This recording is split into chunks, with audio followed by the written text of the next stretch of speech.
Hi dear student, मैं Nagendra sir RPS studies में आप लोगों का हार्दिक स्वागत करता हूँ। देखिए कक्षा 12 के फिजिक्स में प्रकाश वाले चैप्टर में जो हम कल एक निगमन करवाए थे कि अवतल दर्पण के लिए फोकस दूरी एफ, वक्रता त्रिज्या क्या होती आदि होती है। अवतल दर्पण में जिस तरह हम निगमन कर रहे थे उसी तरह उत्तल दर्पण के लिए हम निगमन करेंगे। ठीक है, तो फोकस दूरी वक्रता त्रिज्या की आदि होती है। फार्मूला सेम वही है, केवल फिगर में थोड़ा सा चेंजिंग होगा। ठीक ना, जैसे फोकस दूरी एफ बराबर आर बटे 2, वही हमको उत्तल दर्पण के लिए भी सिद्ध करना, अवतल दर्पण के लिए भी सिद्ध करना। लेकिन देखिए अवतल दर्पण में हम क्या किए थे, उभरे भाग पे कलाई करके दबे भाग को प्रवर्तक बनाए थे, तब सिद्ध किए थे।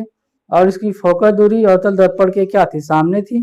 वक्रता केंद्र भी सामने था। लेकिन इसमें क्या है, उत्तल दर्पण में दबे भाग पे कलाई करके उभरे भाग को प्रवर्तक बनाएंगे, और इसमें इसकी फोकस दूरी और वक्रता केंद्र क्या रहेगा, दर्पण के पीछे रहेगा।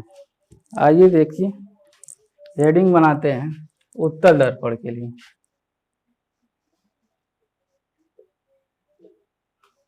उत्तल दर्पण के लिए, उत्तल दर्पण के लिए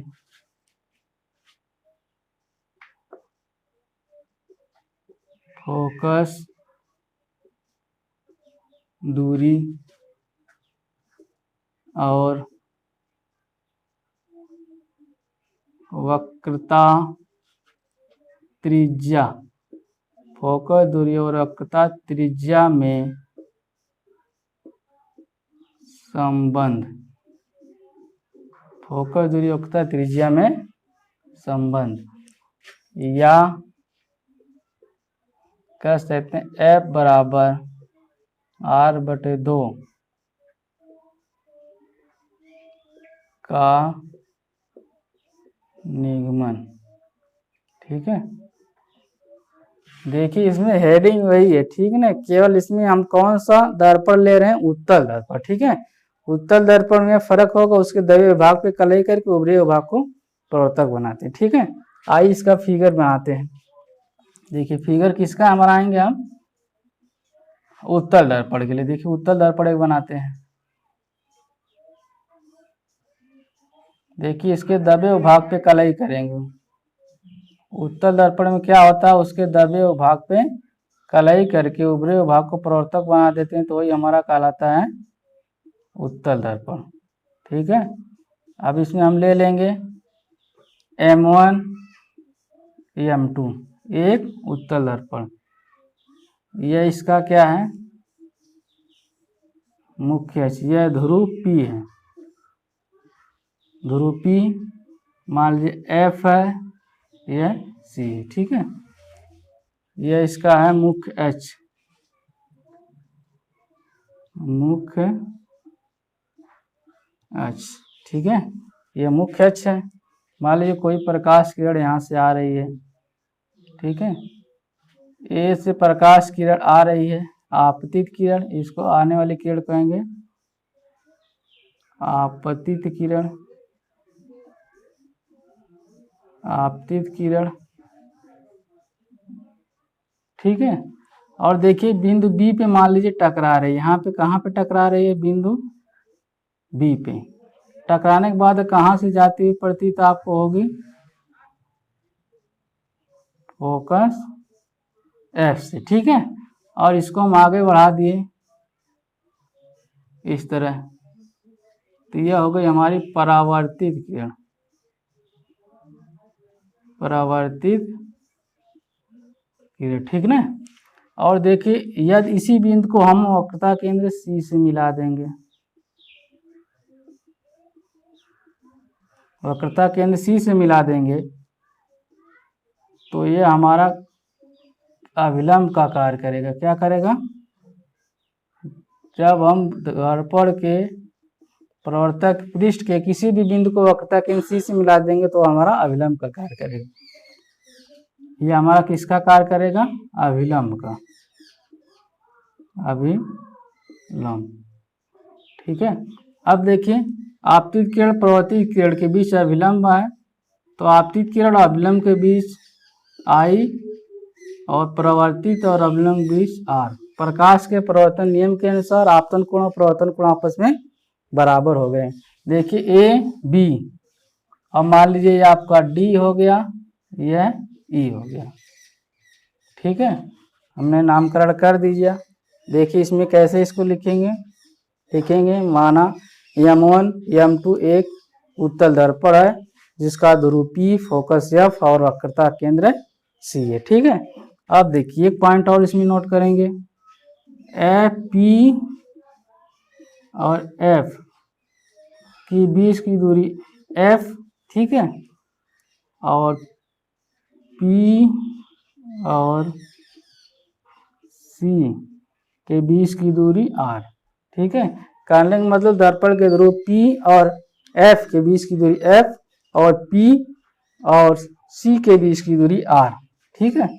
अब पॉइंट नोट करेंगे, इंपॉर्टेंट पॉइंट लिखेंगे, माना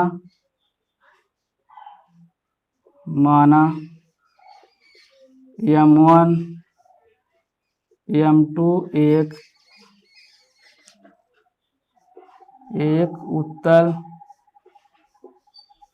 उत्तल दर्पण है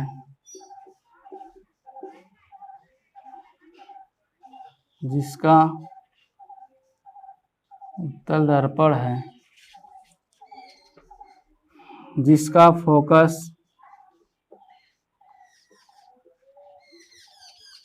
F ध्रुव P और वक्रता केंद्र C है, ठीक है। ध्रुव P और वक्रता केंद्र C है। देखिए जितना भी दर्शाया गया सब लिखेंगे, नहीं लिखेंगे तो बहुत बड़ा हो जाएगा, ठीक है, स्टेटमेंट बहुत बड़ा हो। देखिए आपतित किरण और परावर्तित किरण के बीच बना कोण I, आपतित किरण अभिलंब बीच बना कोण I, परावर्तित अभिलंब बीच बना कोण R, दोनों प्रकाश के प्रवर्तन नियम के अनुसार क्या होते हैं, बराबर होते हैं। यह पॉइंट हमने लिख लिया। अब लिखेंगे चित्रानुसार।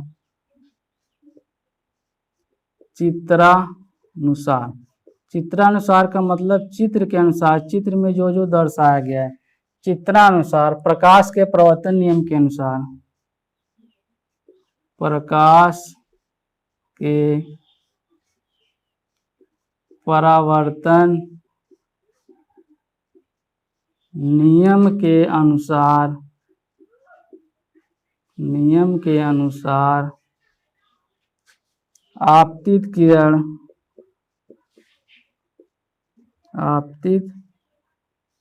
किरण और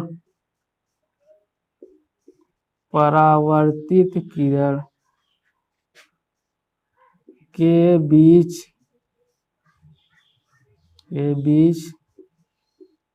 बना कोण अभिलंब के साथ, अभिलंब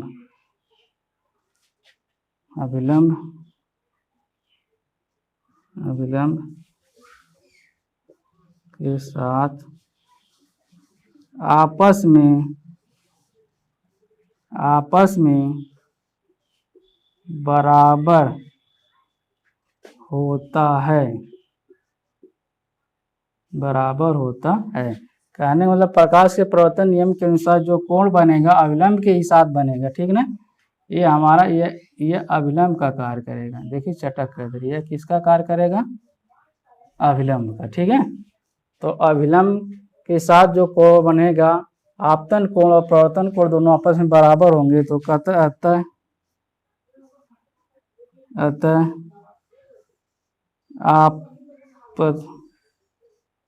आपतन कोण I और परावर्तन कोण R आपस में बराबर होता है, बराबर होता है। तो कह सकते हैं आपतन कोण, कोण आई बराबर कोण आर, यह हो गया। ठीक है, इसको और क्या लिख सकते हैं, देखिए और बातें यहाँ हम नोट कर रहे हैं। और एक इसको क्या लिख सकते हैं, कोण ए बी डी, कहने का मतलब कोण ए बी डी बराबर, देखिए ए बी डी बराबर क्या हो जाएगा, ई बी डी, कोण ई बी डी। ये क्या है, आपस में बराबर है, आपस में बराबर है। ठीक है, करने मतलब अभिलंब के साथ बनेगा ए बी डी और ई बी डी, यह कोण दोनों आपस में बराबर है। ठीक है, देखिए कितने पॉइंट हमने नोट कर दिया, इसको नोट करिए, नोट हो गया। इसके बाद देखिए मिटा रहे हैं इसको,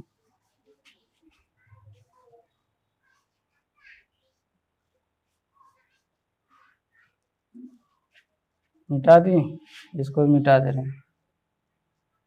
अब ध्यान से देखिएगा, इसमें समझ लेंगे तो बहुत आसान है। देखिए यदि अभिलंब को हम आगे बढ़ाएं तो यह वाली, यह रेखा देखिए और यह रेखा देखिए, दो रेखाएं आपस में काट रही हैं, तो यह कोण शीर्षाभिमुख कोण, यह कोण क्या होगा, आपस में बराबर होगा।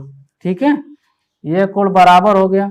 यदि इसको हम आगे बढ़ाएं, एक स्टेप और देखिए, यदि इसको हम ऐसे आगे बढ़ाएं तो यह मुख्य अक्ष के समांतर है, मुख्य अक्ष के समांतर यदि यह वाली, यह तिर्यक रेखा काट रही है। ठीक है, देखिए मुख्य अक्ष के समांतर है, तो यदि इसको आगे बढ़ाएं, देखो इसको आगे यदि बढ़ाएं ऐसे ऐसे ऐसे ऐसे, तो यह दोनों रेखा एक ही है, ये है, यह तिर्यक रेखा जब काटती है तो यह वाला कोण क्या होगा, किसके बराबर होगा, देखिए एकांतर कोण आपस में बराबर होते हैं। यदि यह कोण आई हो गया, देखिए शीर्षाभिमुख से ये आर, तो यह भी आर। ठीक है, यदि कोई तिर्यक रेखा काटती है तो यह वाला कोण इसके क्या हो जाएगा, बराबर होगा, यह क्या हो जाएगा, आई हो जाएगा। ठीक है, यदि दो तिर्यक रेखा काटती है तो शीर्षाभिमुख कोण क्या होते हैं, आपस में बराबर होते हैं। अब लिखेंगे कोण अतः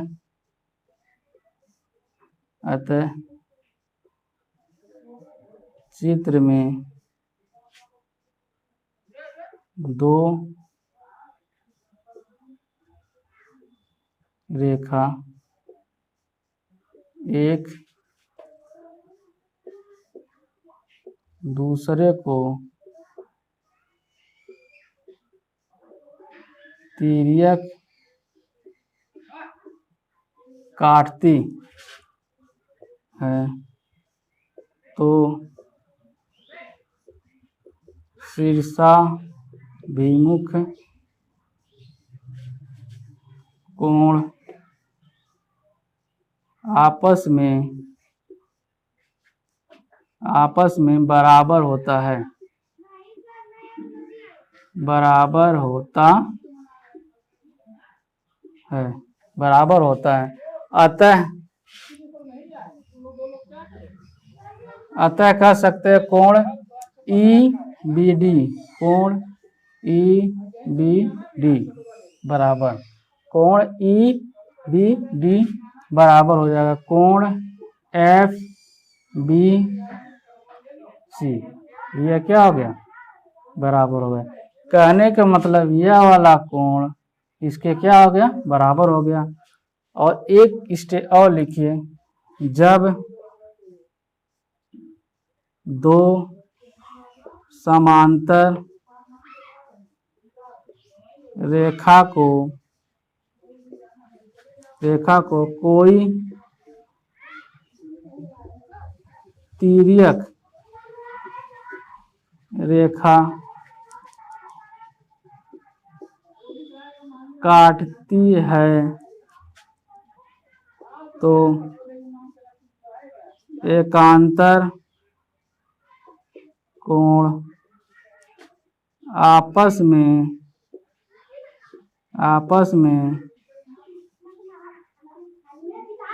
बराबर होता है, आपस में बराबर होता है।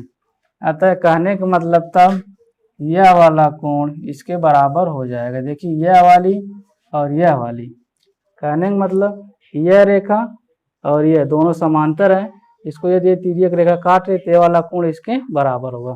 कहने का मतलब कोण ए बी डी, अतः कोण ए बी डी बराबर, देखिए ए बी डी किसके बराबर होगा, कोण एफ सी बी, ये दोनों आपस में बराबर हो जाएंगे। अब ध्यान से देखिए, बराबर हो गए तो यह ट्रायंगल देखिए त्रिभुज, इस त्रिभुज के बारे में देखिए एफ बी सी, इसमें दो कोण आपस में बराबर हो गए। जब ये वाला ये आपस में बराबर होता तो यह भी आर, तो यह भी दोनों आपस में बराबर हो जाएंगे। कहने का मतलब कोण एफ बी सी, अब लिख लेंगे त्रिभुज एफ बी सी से,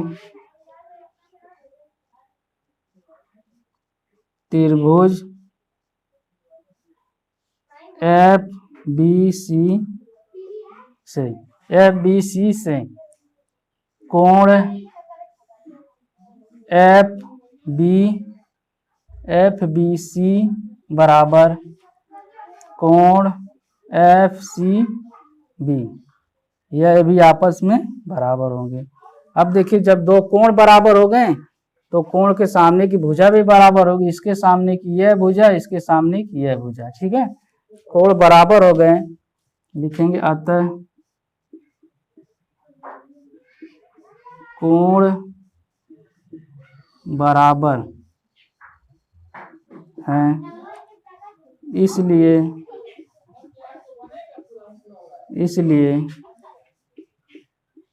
उसके सामने की भुजा भी आपस में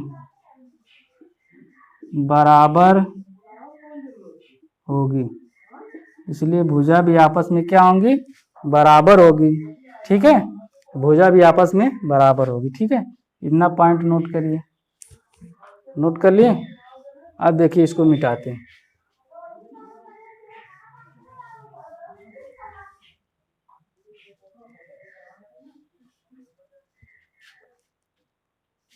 बराबर हो गया, अभी इसको मिटा दे रहे हैं। अब देखिए कह सकते हैं कि इस कोण के सामने भुजा यह, इसके सामने भुजा यह, मतलब यह भुजा एफ सी और बी एफ आपस में बराबर होंगी, तो लिखेंगे अतः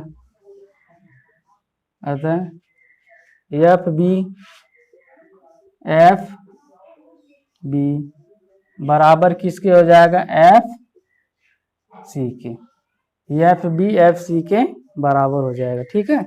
अब इसको हम समीकरण 1 बनाते हैं, समीकरण 1। अब लिखिए यदि दर्पण का द्वारक अत्यंत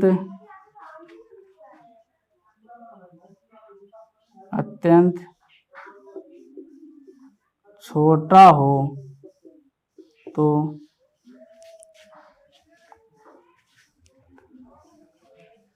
अत्यंत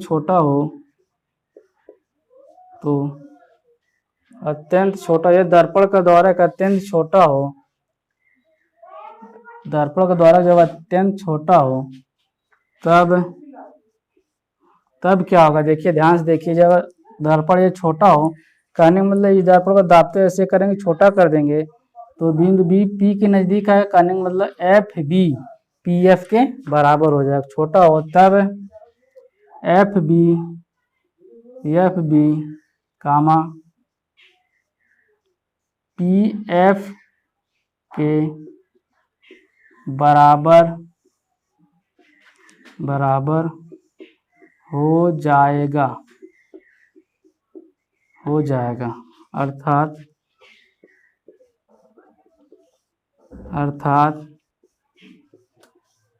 पी एफ बराबर एफ बी, पी एफ बराबर क्या आ जाएगा एफ बी। अब यही समीकरण 1 में रख दीजिए। देखिए समीकरण 1 में, समीकरण 1 कहाँ है, F B, F B, F B के स्थान पे क्या रख देंगे पी एफ। अब लिखेंगे समीकरण 1 से, समीकरण 1 से देखिए समीकरण में एफ बी है तो एफ बी के स्थान क्या रख देंगे पी एफ, तो हो जाएगा पी एफ बराबर एफ सी, पी एफ बराबर एफ सी, समीकरण 2। ये बन गया समीकरण 2। ठीक है, अब लिखेंगे समीकरण 1, समीकरण 2 के दोनों पक्षों में, समीकरण 2 के दोनों पक्षों में पी एफ जोड़ने पर, देखिए जो काम करेंगे दोनों पक्षों में, यदि पी एफ बाएं पक्ष में जोड़ रहे हैं तो दाएं पक्ष में भी जोड़ देंगे। देखिए जोड़ते हैं, ये पी एफ है, पी एफ इधर भी जोड़ देंगे बराबर, इधर क्या है एफ सी, तो इधर भी पी एफ जोड़ देंगे, जोड़ दिए। अब देखिए पी एफ कितना हो गया 2, पी एफ बराबर, देखिए एफ सी पी एफ, अब फिगर में देखिए एफ सी और पी एफ, कहने का मतलब यहाँ से यहाँ तक दूरी, तो दूरी पूरा कितना हो जाएगी पी सी, हो गया। यह तो हो गया। यदि हम लिखें पी एफ बराबर क्या हो जाएगा पी सी बटे 2। ठीक है, अब देखिए पी एफ हमारा क्या है, ये हमारा है उत्तल दर्पण है ना, यहाँ लिख लेंगे उत्तल दर्पण, उत्तल दर्पण। अब फिगर में देखिए हमारा पी एफ क्या है, पी एफ कहने का मतलब पी एफ फोकस दूरी है, तो लिख लेंगे पी एफ बराबर, चलिए देखिए इसको मिटा के यहाँ लिख देते हैं, इसको मिटा के यहाँ से नोट करते हैं।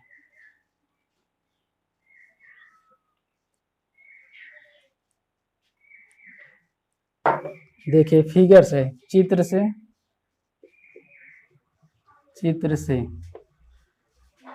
पी एफ,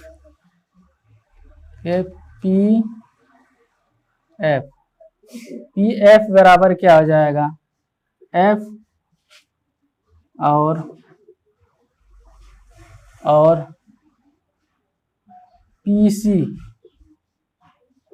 सी बराबर आर। ठीक है, यह देखिए दोनों दर्पण के ध्रुव पी से दाहिने तरफ, इसलिए धनात्मक लेंगे।